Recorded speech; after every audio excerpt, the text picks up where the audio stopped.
নমস্কার বন্ধুরা, ভালবনের রান্নাঘরে আপনাদের সবাইকে স্বাগত। আবারও চলে এলাম আপনাদের কাছে অন্য রেসিপি নিয়ে। আজকে গরমের দিনে পেট ঠান্ডা রাখার জন্য পাট শাকের ঝোল, আর সাথে থাকবে দারুণ স্বাদের বেগুনের ভর্তা।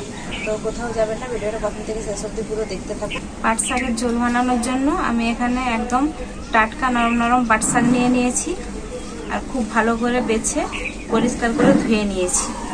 তো প্রথমে আমি পাট শাকের রেসিপিটাই বানিয়ে নেব। তার জন্য উনুনে কড়াইটা বসিয়ে দিলাম। কড়াই খুব ভালো করে গরম হয়ে গেছে। আর পাট শাকের ঝোল বানানোর জন্য প্রথমে জল দিয়ে দেব কড়াইতে।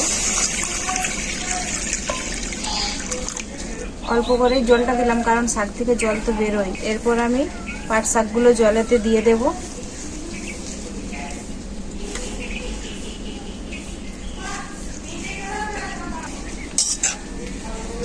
লবণ দিয়ে দেব পরিমাণ মতো। কাঁচা পাকা লঙ্কা দিয়ে দেব চেরা।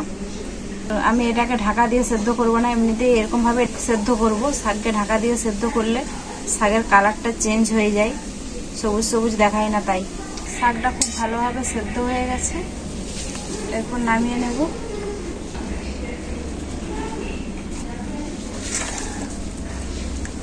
আবার উনুনে কড়াই বসিয়ে দিয়েছি। শাকটা সদলানোর জন্য সরষের তেল দিয়ে দেব। তেল খুব ভালোভাবে গরম হয়ে গেছে। দুটো শুকনো লঙ্কা, এরপর কালো জিরে আর রাঁধুনি,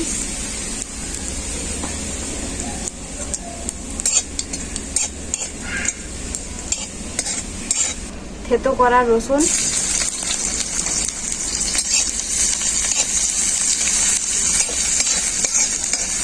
এই রেসিপিটি এভাবে রান্না করলে শরীরের পক্ষে খুবই উপকারী। আর আপনাকে বেশিক্ষণ রান্নাঘরেও থাকতে হবে না, খুব অল্প সময়ের মধ্যেই রেসিপিটি তৈরি হয়ে যাবে। রসুনটাকে হালকা করে ভেজে নিয়েছি। এরপর শাকটা দিয়ে দেব।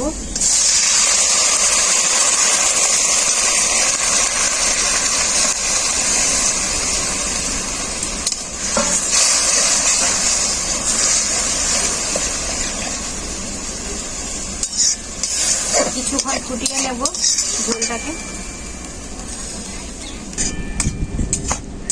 ঝোলটা খুব ভালোভাবে ফুটিয়ে নিয়েছি, আর আমার পাট শাকের রেসিপি রেডি। এরপর নামিয়ে নেব।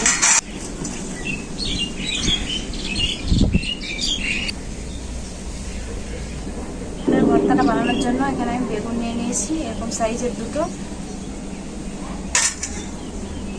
আর বেগুনগুলো আমাদের গাছ থেকে তুলেছি, গাছের বেগুন। ভালো করে বেগুনটাকে ধুয়ে নিয়েছি। এইভাবে বেগুনটাকে ছুরি দিয়ে মাঝখান দিয়ে চিড়ে দেব, অল্প একটু একটু করে।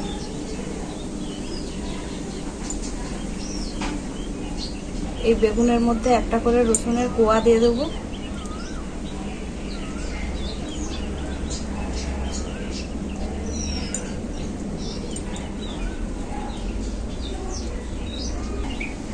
আমি বেগুনটার ভিতরে এইভাবে রসুনের কোয়াগুলো ঢুকিয়ে নিয়েছি, দেখুন।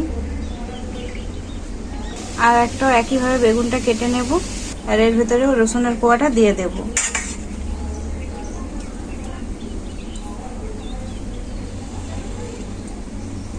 ভর্তাটা বানানোর জন্য পেঁয়াজ আর কাঁচা লঙ্কা ভাজবো। তার জন্য উনুনে কড়াইটা বসিয়ে দিয়েছি, আর সরষের তেল দিয়ে দিলাম। তেল খুব ভালোভাবে গরম হয়ে গেছে। পেঁয়াজ কুচি,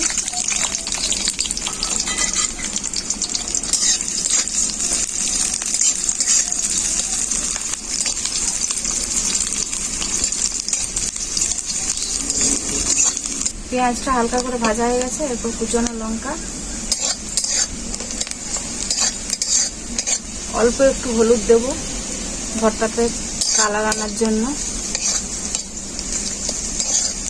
পেঁয়াজ লঙ্কা এভাবে হালকা করে ভেজে নিয়েছি। এরপর নামিয়ে নেব।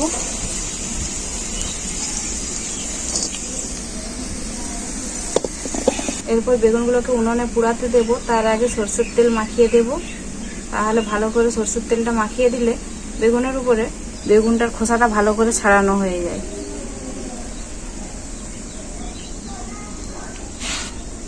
আমি আঁচের উনানে বানাচ্ছি, আপনারা চাইলে কাঠের উনানে কিংবা গ্যাসে বানাতে পারেন। বেগুনগুলো সব পাশ উল্টে উল্টে ভালো করে পুড়িয়ে নিয়েছি।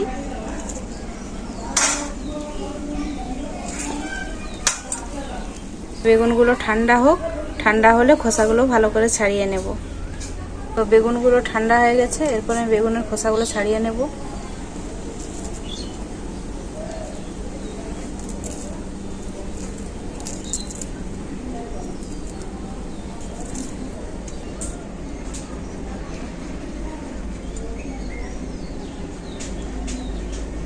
বেগুনের খোসাটাকে দেখুন এইভাবে পুরো ভালোভাবে ছাড়িয়ে নিয়েছি।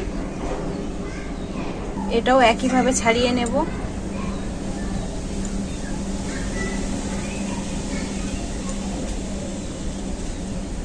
দুটোই একইভাবে ছাড়িয়ে নিয়েছি। দেখুন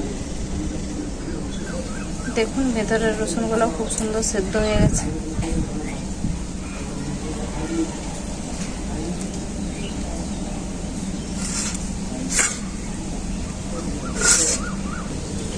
রসুনগুলো সব বেগুন থেকে এভাবে বের করে নিয়েছি, দিয়ে হাতে করে মেখে নেব। ভেজে রাখা লঙ্কা পেঁয়াজটা দিয়ে দেবো ভর্তাতে। পরিমাণ মতো লবণ দিয়ে দেব, ভালো করে মেখে নেব।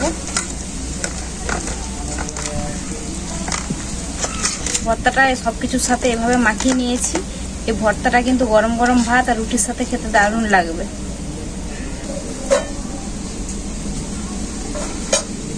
প্রথমে পাট শাকটা দিয়ে খেয়ে নেব। পাট শাক আর কাঁচা লঙ্কা একসাথে ভাতের সাথে মেখে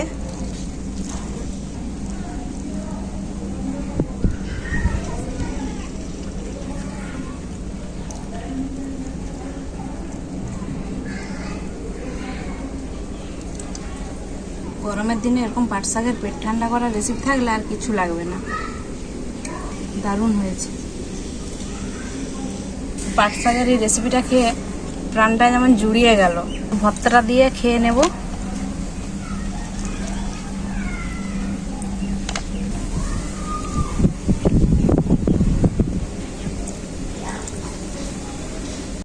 ভর্তাটার কথা কি বলবো বন্ধুরা, যারা এভাবে বাড়িতে এই ভর্তাটি বানিয়ে খেয়েছেন তারাই জানেন যে এই ভর্তাটা কেমন টেস্ট হয় আর রেসিপিগুলো কেমন হয়েছে।